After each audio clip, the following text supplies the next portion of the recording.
Hey, when I first started doing genealogy, I wanted a checklist. I wanted to be able to find all the records that I was supposed to find. And so what I've done is I've recreated a checklist that I did back in 2022, and I kind of organized it more about how genealogists think, how we research. And so I put that together in a handout. That's what we're talking about today. If you are new here, my name is Connie Knox. I am a professional genealogist here to help you go further, faster, and factually with your family history research. Let's get started.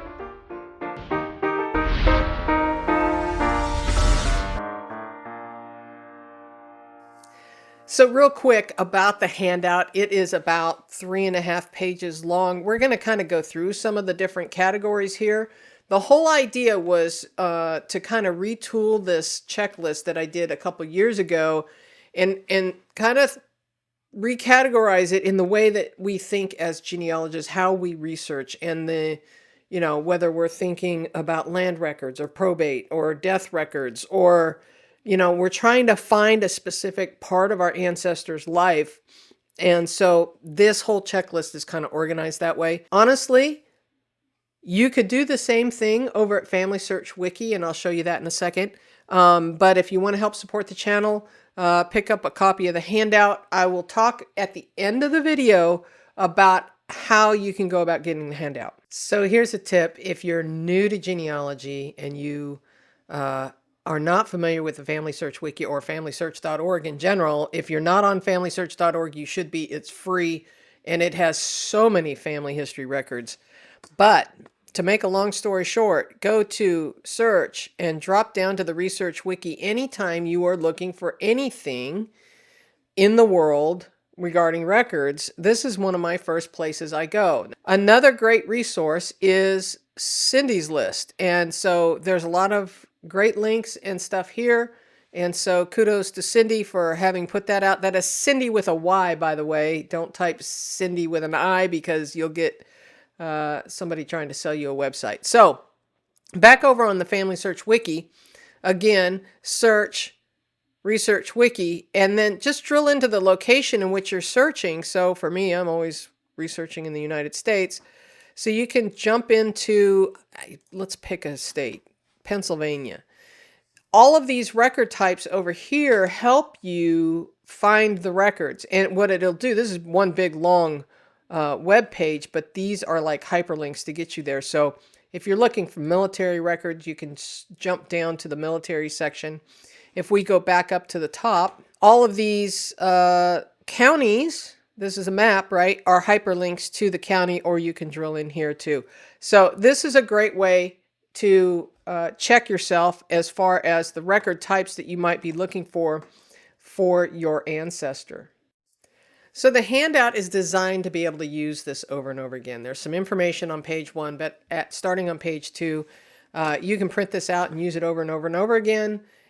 Remember that this is not a fully exhaustive list of all the records that you could possibly find. That would be more information than I could possibly put in a handout. However, it's probably the main things that you're looking for. So let me just give you just some of those off the top of my head. Census records, vital records, land, and probate. Those are the big 4 that I think you should go after. But let's jump into the list here and talk about residency. So this says identity and household. Basically, we're talking about residency, and that would start with the federal census records. So make sure that you're trying, if you're in the United States or whatever, there's census records in almost every country. Make sure that you're getting all of the census records that are available to you for the lifetime of your ancestor. So if you know the birth and death dates, try and get all of the census records for your ancestor during that time, because it has a lot of information, and they kind of build on each other, and they kind of show you the migration pattern over a person's lifetime. State census records. Some states had census records in between the federal census records. So make sure that you are checking the wiki for where you might find state census, when and where, because some states only had one, some states had none, some states had many. So it just depends, but some of those state census records can really help fill in the gaps. So you've got that. Now, know that also on the federal census, you also can look at agricultural schedules, slave schedules, mortality schedules, city directories, church memberships, and so on. The thing I want to point out is the mortality schedules. In the United States, there was several years in the late 1800s, I believe it was, that they had mortality schedules, and that was for the 365 days prior to the regular enumeration date of the regular population schedule. So if someone died in the previous 365 days, they might be listed on a mortality schedule. So that might be something that you want to keep in mind. Let's talk about vital records. Of course, everybody wants those birth, marriage, and death records. But the problem with birth and death records in the United States is they weren't really mandated until around 1909, depending on the state. And it could have been as late as into the 1920s before all the counties came into compliance.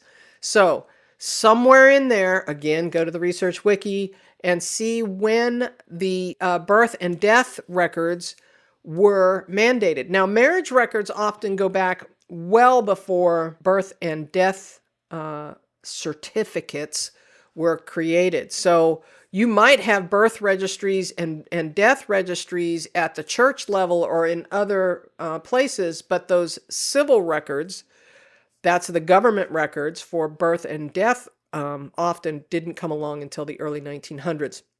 So marriage records, depending again on your location, could go back into the mid 1800s or even all the way back into the 1700s. It just depends on where. So you have that.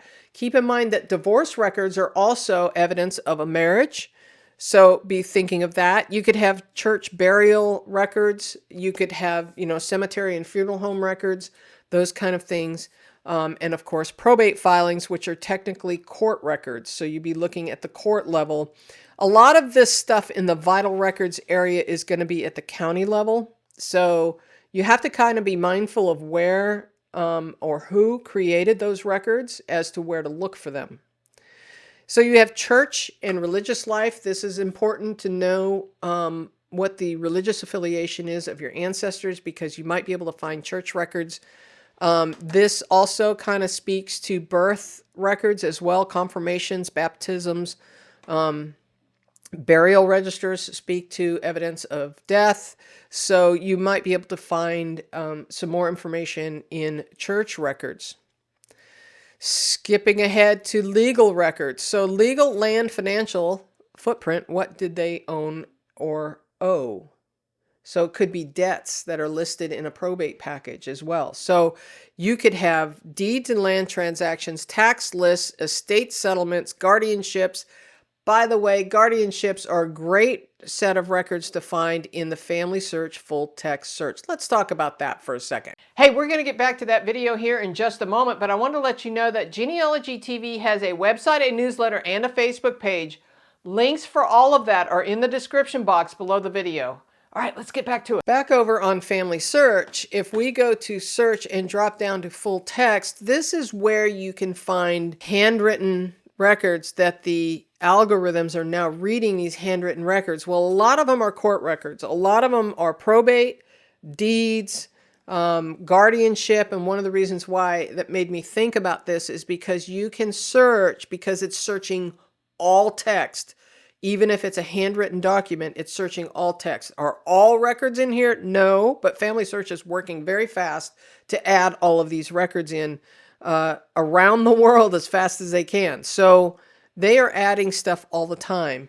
And so you can search keywords like guardianship. If you found an orphan that you can't figure out, maybe there's some more records to find, or an adoption or something along those lines, you could actually type the keyword into the keyword field and then put a name in here. Now, you got to keep in mind, though, that this is an exact search. So if names spelled differently or whatever, you might try a variety of names, give it a range and a place, and you'll probably have good success.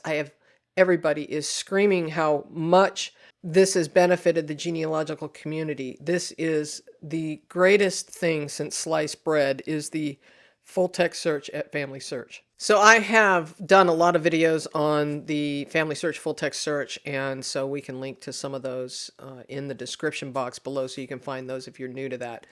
Think about work, education. This kind of speaks to the daily life of our ancestors, and so you might find occupation and apprenticeship records. Sometimes you can find trade union records. Especially if they were railroad workers, there might be some railroad records available. School records and yearbooks, business advertisements are always fun. You can find those in the yellow pages directories sometimes, or in community city directories.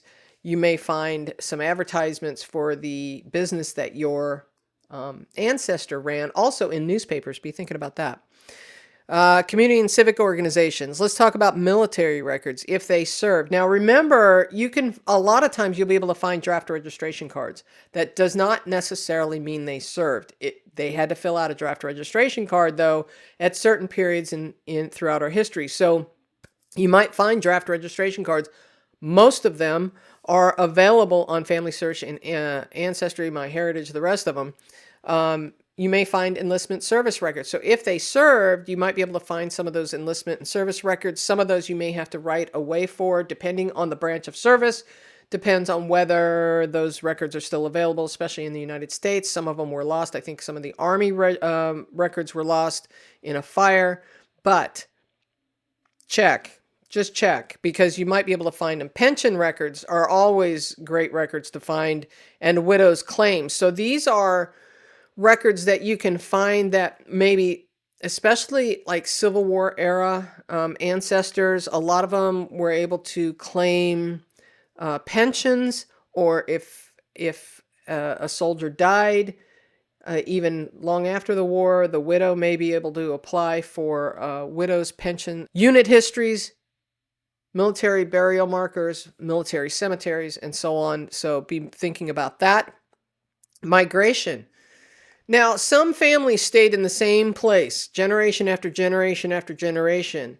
And so that may be the case. And if that's the case, I would say go find all the land records where it changed hands throughout time, from father to children and children to children and so on. So it might be that you can trace some of the family lineage right through land records. But here we're talking about migration. And so we have immigration and emigration. Now, if you're not familiar with those two terms, immigration with an I is incoming. That's how I remember it. Incoming to the United States or to whatever country, there may be immigration records. Emigration with an E is when they're leaving. A lot of people forget about these records. Emigration records often were noted in the place in which they were departing from. I have ancestors in Denmark. And so those people had to register with the local police department in the municipality in which they lived. And so there are emigration with an E, emigration records as they were leaving to go to the United States. And then there were records of them arriving. And so those are the immigration with an I records. So be mindful of that. You have naturalization records. Sometimes you're lucky enough to find passports. Migration routes are something that I would probably trace on a Google map or something, but you may be able to find them in authored works, like books where they're talking about, the Great Wagon Road that came across the eastern coast. So it might be that you'll be able to find some records about your ancestor there in some of those books. You may be able to find land entry records. Again, those would be deeds at the county level. Gazetteers are great, and a lot of times you find those online these days, but there are a few printed books where gazetteers basically give you information about those little hollers, right? Those little creeks, those little places that aren't officially places. So while they have some of those official places, some of those unincorporated areas may be found in gazetteers. So if you're trying to figure out where this little place is that is on a record somewhere and you can't figure out where this is, go look in a gazetteer and see if you can find it. Also, maybe your local historical societies or genealogical societies in the county in which those ancestors lived. Census and boundary maps are always helpful. Local and county histories, like I mentioned before. Church transfers between congregations.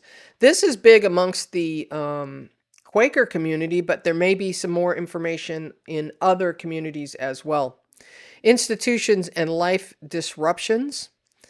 Things that are like not, this is kind of, as it says, off script. These are things that we wouldn't have thought happened to our ancestors in their lives. Things like orphanages, orphans, right?